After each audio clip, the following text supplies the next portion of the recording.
Thank you for your love.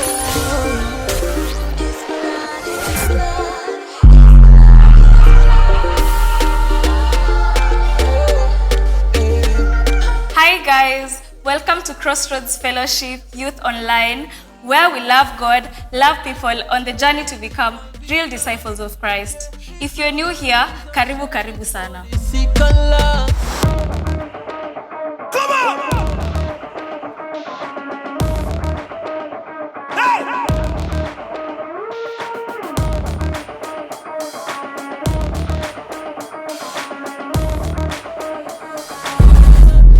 Here at Crossroads, we are all about your spiritual growth, and we do this through teaching, training, and truth, teaching, and training straight from the Word of God. Join me and the band as we sing a couple of songs. Let's get into the music part.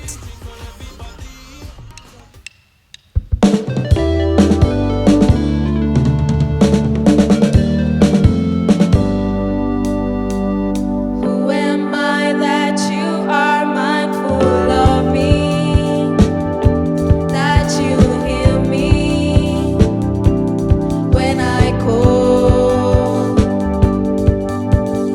Is it true that you are thinking of me?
good morning, good morning, good morning.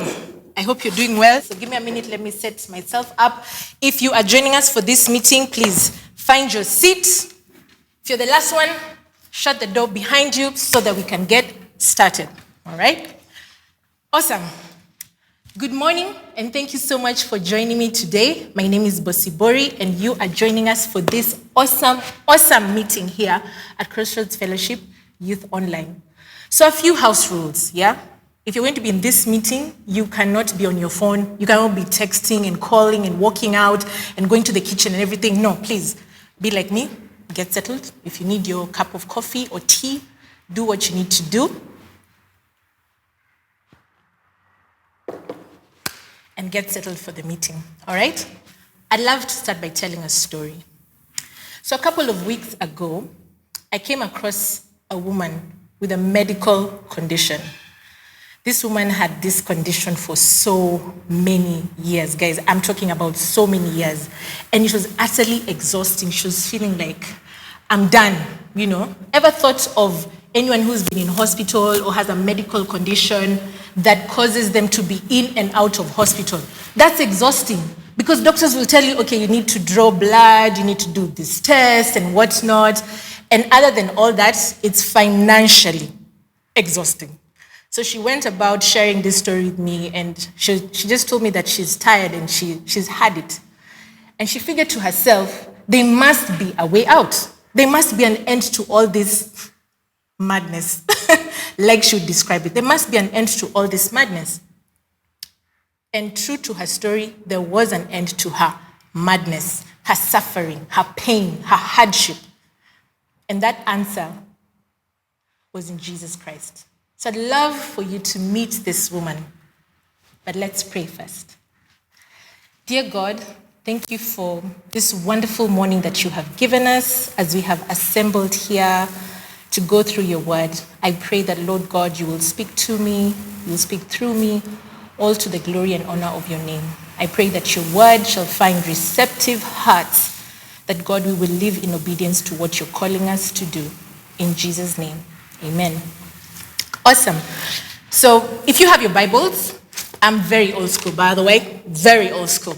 Or if you have your tablet or your iPhone or whatever gadgets that you're using, swipe with me to Mark chapter 5, and we will be reading from verse 25. And this is what the word of the Lord says. And a woman was there who had been subject to bleeding for 12 years. Pause. 12 years bleeding for 12 years. Maybe you haven't got it by now. This is the one I was actually talking about. The one who had a medical condition, the one I met a couple of weeks ago. 12 years. So she had a medical condition called hemorrhaging. That's the biological term. So she had a bleeding condition for 12 years. She had suffered a great deal. Guys, 12 years with a condition like that, that's a lot. Like I told you, this woman suffered. And she suffered a great deal under the care of many doctors. You know, doctors who are not sure, okay, do this, why don't you try this? Maybe you should do this, how about you change your diet like this? And that can be so excruciating and frustrating and difficult. So she suffered a great deal under the care of many doctors. I'm not making this story up, it's in the Bible if you're reading with me. Yet instead of getting better, she grew worse. Can you imagine going through all these doctors and instead of your situation getting better, it's only getting worse? But let's read ahead. When she heard about Jesus, she came up behind him in the crowd and touched his cloak because she thought, all right? She thought, if I just touch his clothes, I'll be healed. Immediately, her bleeding stopped and she felt in her body that she was freed from her suffering. Powerful. This woman didn't know what to expect. She's moving through the crowd. Remember, she has had this condition for 12 solid years. I mean, Blood, losing blood, if you're a lady listening to this, or if you have a sister, usually they'd have their monthly period. Now that just goes for probably 4 days, 5 days, 7 days. This woman had this condition for 12 years. So even at some point, I can imagine she was even getting almost anemic because she has no strength in her. She's gone from one doctor to another, tried all kinds of things. By the time she decides that I'm going to try and get through the crowd just to get through to Jesus, she had had enough. And she said, this is my last resolve. So she thought, if I just touch his clothes, I will be healed. At once, Jesus realized that power had got out from him. He turned around in the crowd and asked, who touched my clothes? Who touched my clothes? And his disciples are telling him, Master, there are several people around you. Anyone could have touched your clothes. But Jesus knew that someone had touched his clothes, and he wanted to be able to meet with this person. So at once, when Jesus realized this, he saw the people crowding against him. His disciples answered, and yet you can ask, who touched me? Verse 32 says, but Jesus kept looking around to see who had done it. When the woman, knowing what had happened to her, came up and fell at his feet, trembling with fear, told him the whole truth. And the most comforting truth, in as much as this is the introduction of this message, Jesus told her in verse 34, he said to her, daughter, your faith has healed you. Go in peace and be freed from your suffering. So I'd like to jump right into the meeting now. Okay? And a few talking points and things to really consider and think about. Have you ever found yourself in a situation where you felt hopeless, ashamed, unwanted, unlovable, lonely? What did you do? What did you do? Who did you go to? Who did you run to? So think about that as we unravel the story of this woman and the lessons that we're going to be unpacking. The key lesson for us today is confronting loneliness. God is all we need. So if you forget everything that I say today, remember that. The message for today, the key thing to remember is that we are talking about confronting loneliness, understanding that God is all we have and all we need. Now, there's a very big difference between loneliness and being alone. So I'd like to go ahead and actually describe the two terms.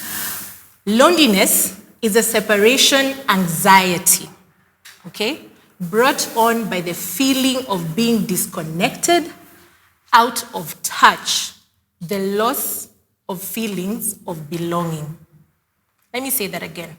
Loneliness is a separation anxiety brought on by feeling of being disconnected. You know how you just can feel out of touch with reality, with people, feeling out of touch, the loss of feelings of belonging. The second definition, talking about alone. Being alone and being lonely, like I said, two different terms. But being alone would be described as solitude, all right? And the Word of God actually talks about solitude when we're talking about being alone in God. So solitude is a time we intentionally put away from everything, to be alone, to talk to God, to listen to God, and to be rejuvenated in our minds and in our hearts. Those are the two definitions, difference between solitude and loneliness.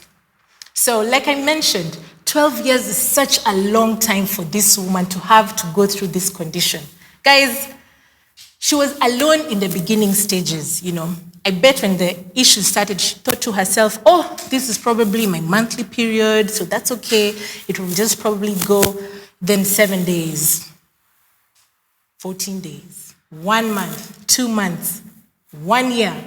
And this can transition from being alone to being lonely because she's feeling how am I going to get by with this condition?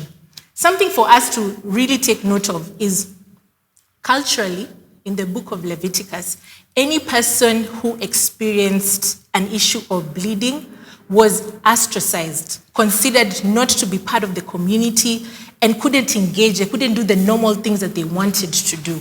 So this woman already knew that no one is going to touch me, I can't touch anyone, I can't commune with anyone, I can't go for, I can't go for meetings with anyone, I can't go for fellowship with anyone. Lonely.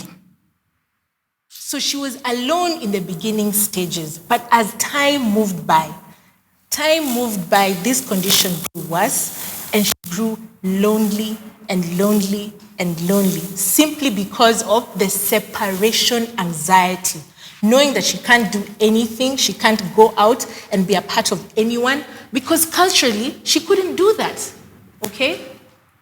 So if we think about it in modern day, this woman was the first person to actually go through what we would consider modern day isolation, quarantine, because she couldn't interact with anyone. So she was locked up in her own little space, her own little cocoon. And this was really, very, very, very, very frustrating for her, okay? So can you imagine being quarantined or being separated for 12 years? We're in 2020. So if you look back, this is like from 2008. This is many years ago, So she's the best example of a person who experienced the weight and the magnitude of being alone, and that was severely lonely.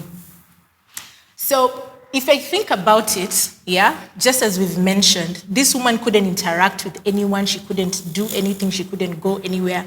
Can you imagine not being able to get into a car to go to the mall, or get into a taxi to go meet up with friends, or even have fellowship with your friends at home, or even have your family take care of you? Because nowhere in this story do we see that this woman had company. Let me take you back a little bit. Verse 25 of Mark chapter 5 says, "And a woman was there who had been subject to bleeding for 12 years. She had suffered a great deal." Now, we can't quite tell just by reading this whether she had family around her or she had friends around her, but what we do know, based on what I've touched on culturally, no one could be associated with her, even her family. So she was alone. This is a difficult place to be. So, keeping on looking at this, God has not designed for us to experience loneliness. And you're thinking to yourself, Bubbles, are you sure? I mean, right now where I'm at, I'm feeling so lonely, like God has absolutely forgotten me. There are two situations in which we find ourselves in. Loneliness can be brought about by self-infliction, or it could be brought about by situations that are beyond our control. I'll give an example of a situation where it's self-inflicted. Pride. You know how you think that, man, I can do all bad by myself, or I can do it all by myself. I don't need anyone to help me figure out whatever situation I'm going through. I'm good, Anyone asks you, how you doing? Is everything okay? Like, yo, all good. Then there's deliberate sin, when you know that what you're doing is absolutely wrong. You're very aware that God has already told you this, I consider sin. I cannot do this, you should not be doing this, but you intentionally keep on sinning, knowing that grace shall abound. Deliberate sin is one of the self-inflicted ways to drive us into loneliness. This one is going to catch you as a shocker. Self-centeredness. When you think about how life should and must revolve only around you, not thinking about anyone else and thinking about people should be apologizing to me if someone wrongs me, it's all about me, not even about them. You never think about anyone else apart from yourself. Even when you're on the wrong, you'd expect that this person is going to come and apologize to me. I didn't do anything, So kind of being in a cocoon of sorts, or being in an aura of your own. You can turn with me to Ecclesiastes. That's in the Old Testament, by the way. 4, verses 9 to 10. And this is what the word of the Lord says. 2 are better than 1 because they have a good return for their work. If one falls down, his friend can help him up. 2 are better than 1 because they have a good return for their work. If one falls down, his friend can help him up.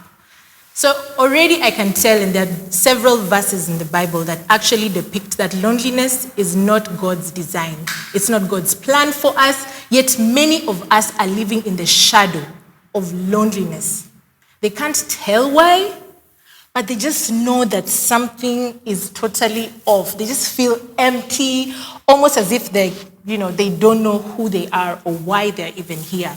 Ever felt that way? I can tell you I've felt that way for sure. Years gone by, with time and time again, when you keep questioning, what am I here for? What am I doing? The questions of purpose. But as you've read in Ecclesiastes, loneliness is not God's design. Because God understands what fellowship and the power of being around people can do to your mental state, your attitudes, your feelings of self, your feelings of the situations that you find yourself in. God understands the power of walking with other people. Did you know that you can be in a crowd and still feel lonely? Didn't think so, right? Because you're thinking, but Bubbles, I'm around people, so how can I be lonely? Well, if you go back to the definition of loneliness and being alone, you'll actually find that it's very possible for us to be in a crowd and actually experience feelings and bouts of loneliness.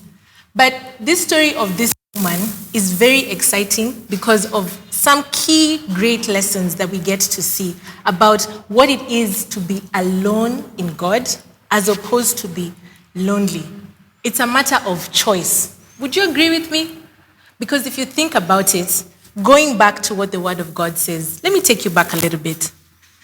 In verse 28 of Mark chapter 5, we read, because she thought, this woman had already just come from thinking, if I can only just stretch my hand and touch that cloak, because she thought.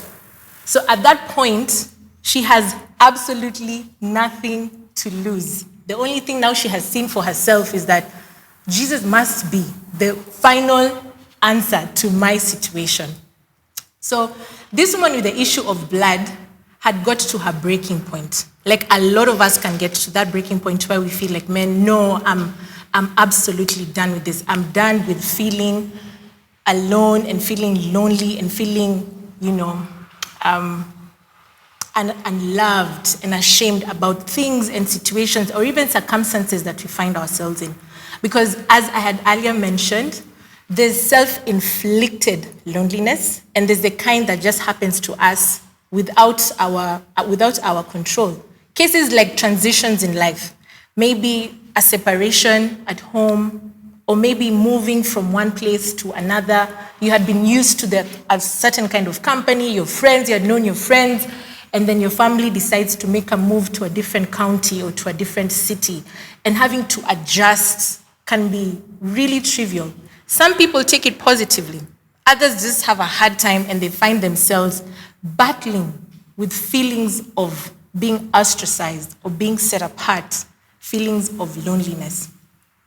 So as a child of God, when we experience loneliness without understanding that only God can fill that emptiness, we'll try and look for things to fill us up, to make us feel wanted, to make us feel like we belong. It could be within friends, thinking that the more friends you have, the more that feeling of loneliness will go. It could be maybe with, picking up jobs, more and more jobs, so that you're more busy. If you're someone who's just finished college or you're just about to finish college and you're thinking, the more work I get myself into, the more this feeling will go away. But the truth of the matter is, when everything is said and done, when you go back to your familiar territory, your bedroom, your home, that feeling comes back. because you can't bring all your friends to the house. Well, you could bring all your work to the house, but at some point you'll probably have to turn off your PC and take a moment to rest, and those feelings will come back to you. That can be exhausting. Wouldn't you agree? Trying to do this in your own strength. This is where this woman with the issue of blood had gotten to, her breaking point. She was done. She had tried it all. She had seen all these physicians, all of them, from one telling her, why don't you try this? Maybe change your diet, perhaps maybe change where you live, do this and all that. And even when I think about it, these physicians already were exposing themselves to her. Maybe they got to a point where they got absolutely tired and said, it could be easy for us just to tell her that her situation is incurable, And that was already exhausting for her. So she had gotten to her breaking point. So what are some of the lessons that we can learn from this story of the issue, of this woman with the issue of blood? The first lesson is my attitude towards God matters. All right? My attitude towards God matters. Sometimes in life, we care too much about what people think, about what people say, about how people treat us. That's normal because you're a human being. But what is not normal is trying to let those feelings dictate how you move from one point to the next, the kind of life that you live. Now, this woman with the issue of blood, she was desperate for healing, desperate. Because I can only imagine at the point where she's thinking, if I could only touch the hem of his garment. The hem is at the bottom. If you think about a hem, the hem is at the bottom of any garment, not at the top, which means that if I would depict it, she's almost like crawling on the ground just so that she could touch.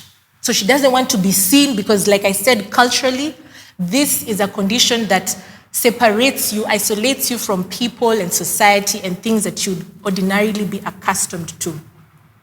So she was desperate for healing. She didn't care much about what the customs of that time dictated about her condition.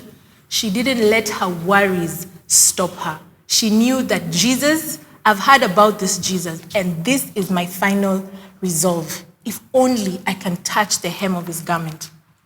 So God knows and sees the attitude of our hearts each time we ask him of something. Mark chapter 5, verse 26 says, this woman had suffered a great deal under the care of many doctors and had spent all she had. Yet instead of getting better, she only grew worse. This woman must have thought to herself, there must be another way. And yes, there was another way. Jesus was her only way.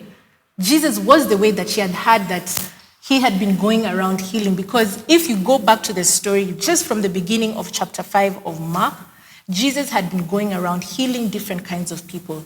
And he had been doing it in a way that's totally unconventional. He had extended feelings of love. He had extended love towards the people that he would touch on. That was beyond what you could think or imagine. Would I be able to receive this kind of healing as well? Would my situation end once and for all? So that brings us to the next lesson. Complete surrender to God matters. In being in that place of loneliness and in wanting to quench that loneliness, kind of get rid of it, not wanting to dwell in it too much, we'll try out everything and we'll find a place where we'll max out on everything when truly all we need is a complete surrender to God. This woman had tried all physicians and they all simply made her condition worse, physically and emotionally, because like I earlier mentioned, it can be exhausting trying one doctor after another, being told, why don't you try this, take this test. If you think about it, probably you've had a loved one or you know someone who has a loved one who has been in and out of hospital. It can be financially exhausting, emotionally exhausting, physically exhausting, even for the person who's trying out one doctor after another. Because all they kept dishing to her was a negative report about her condition. I'm talking about this one with the issue of blood.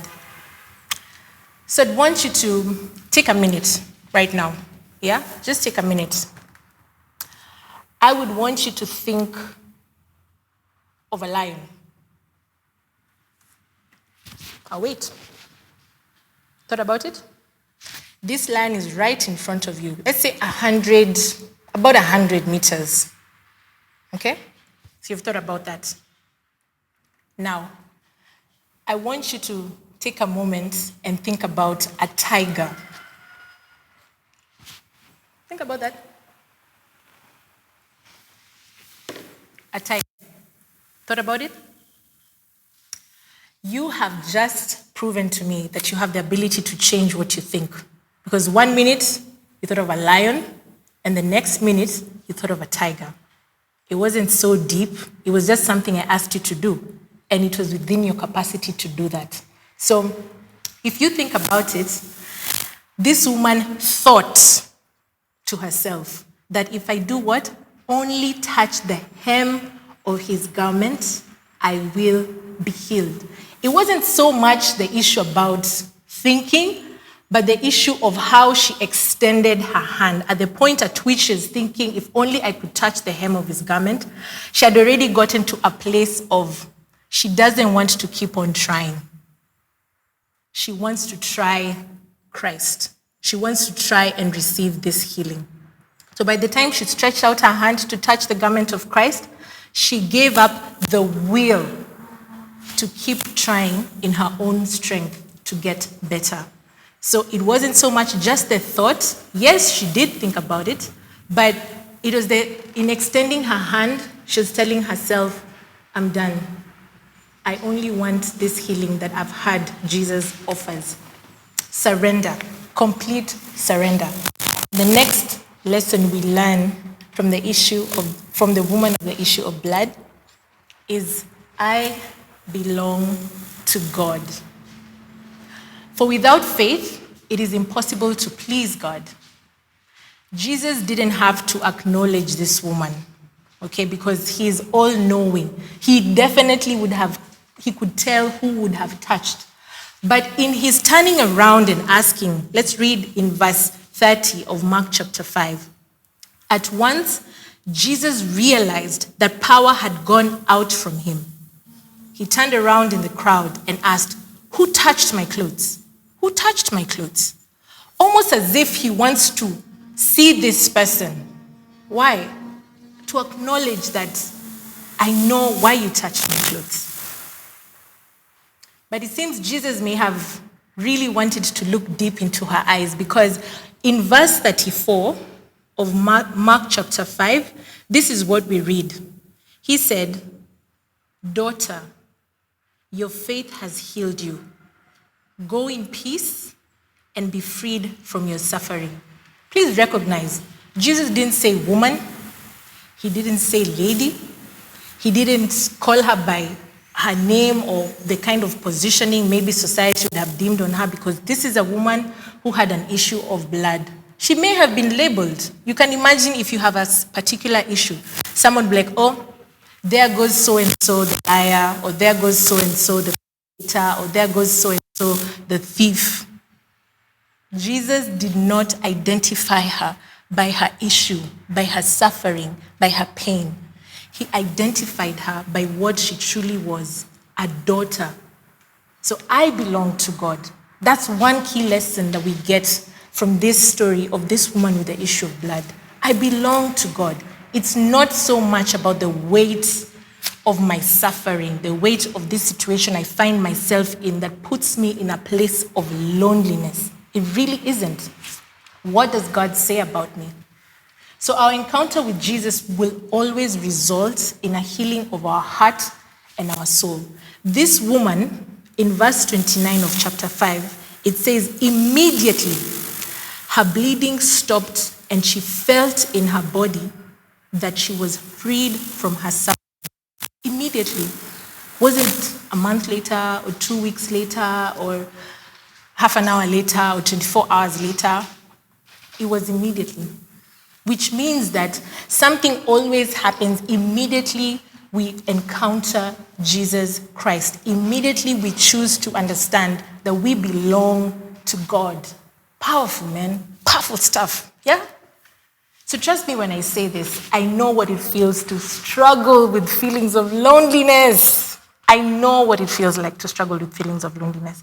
When I was in high school, I was a very popular girl. Like, I will pat myself on the back. I was a popular girl. The teachers would love to give examples of how discipline is, if you want to do this and this and this, follow Bosibori, She has it figured out. They always would love to give examples by how I live my life. So I was a captain in a lot of teams. I was the head girl. But yet, in doing all of this, I struggled with feelings of loneliness because I felt isolated, completely isolated, detached with the reality of my life. And I was in boarding school. I was sent to boarding school at a very young age. So I kept asking myself, is it that my parents don't love me?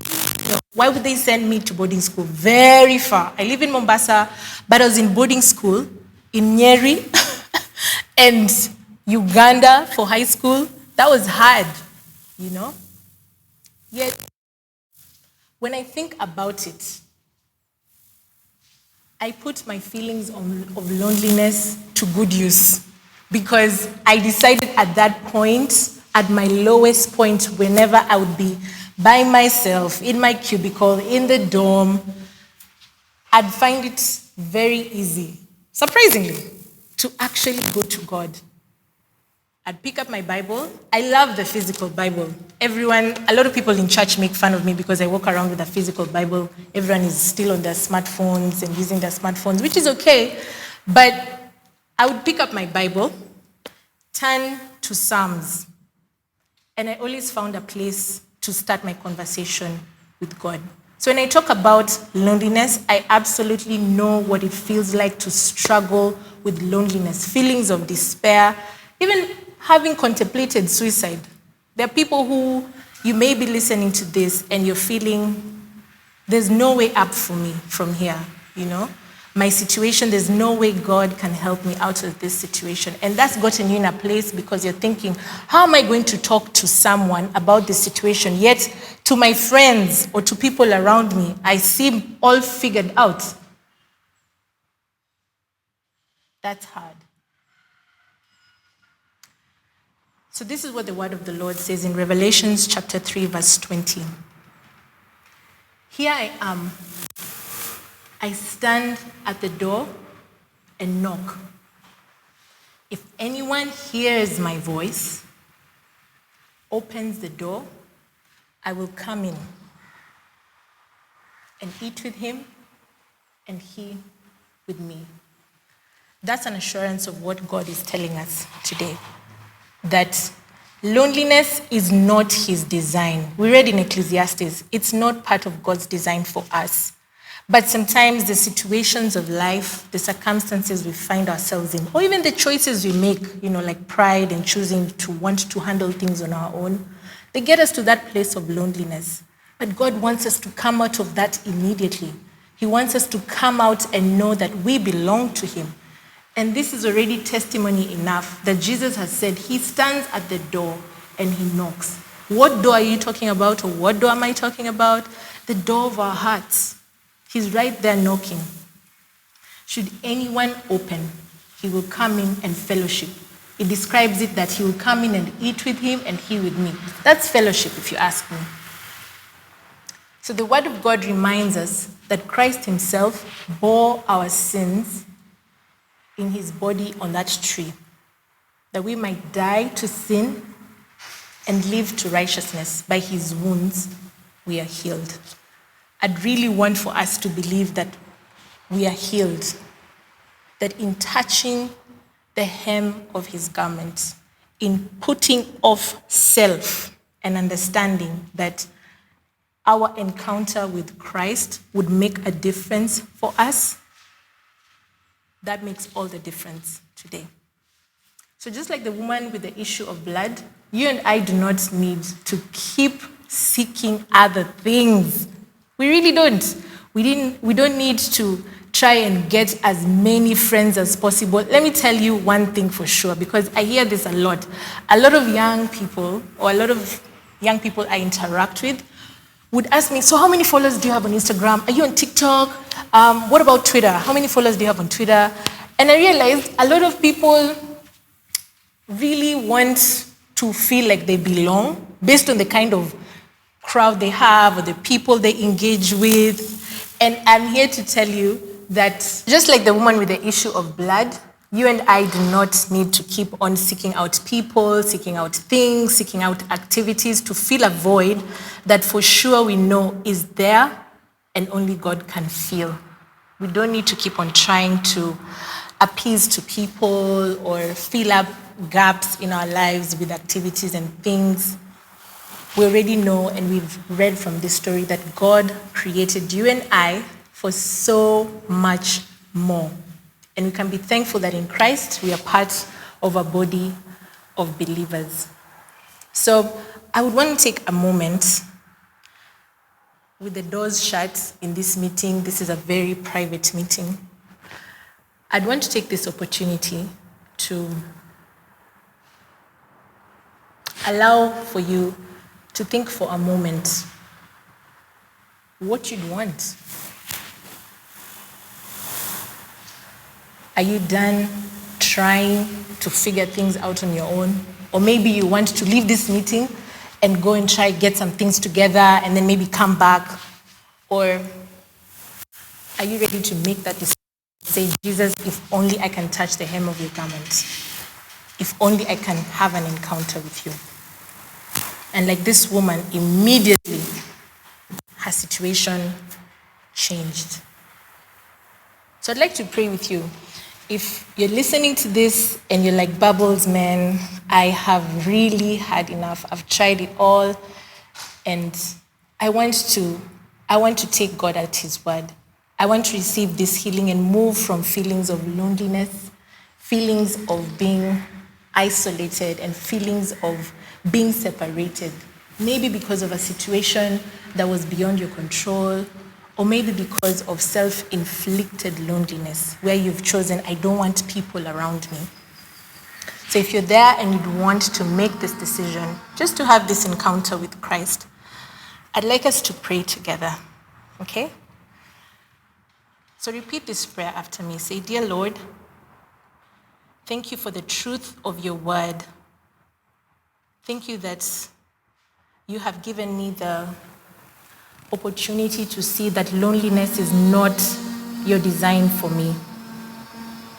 I'm sorry that I have run away for so long and have tried to figure things out on my own. This morning, I want to invite you into my heart and into my life. Come and change my situation and my feelings of loneliness. May I thrive and experience great moments of being alone in you, because you are all that I need. I confess that without you, I can do nothing. In Jesus' name, amen. So I'll allow for us to have A or Bs. If there are any questions, you can go ahead, leave that in the comments section. I believe this is the best time to tell you, after this meeting, please go ahead, like, share, comment, and subscribe, because you definitely know someone could benefit from hanging out with us every Sunday. God bless. Mazee, hiyo ilikuwa ni meeting poa sana.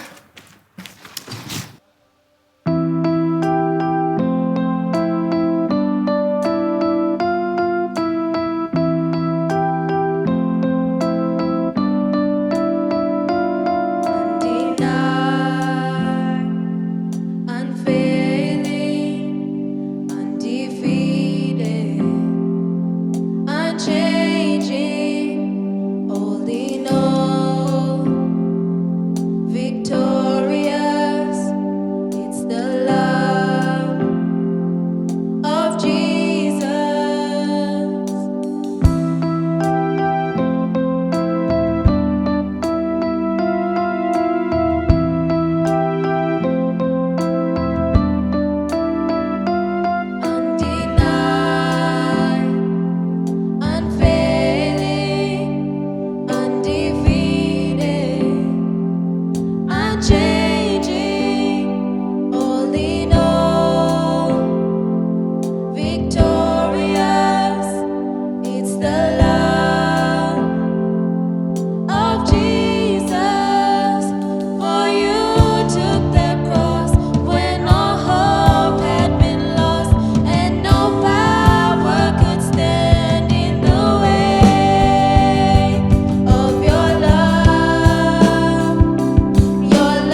Thank you for sticking around with us. I hope the message was nice, it was powerful to you. As we leave, don't forget to like, share, and subscribe. Let's meet on Sunday. Bye. Let me tell you about the Calvary's cross. Yeah, the blood of Jesus shed it for the sick and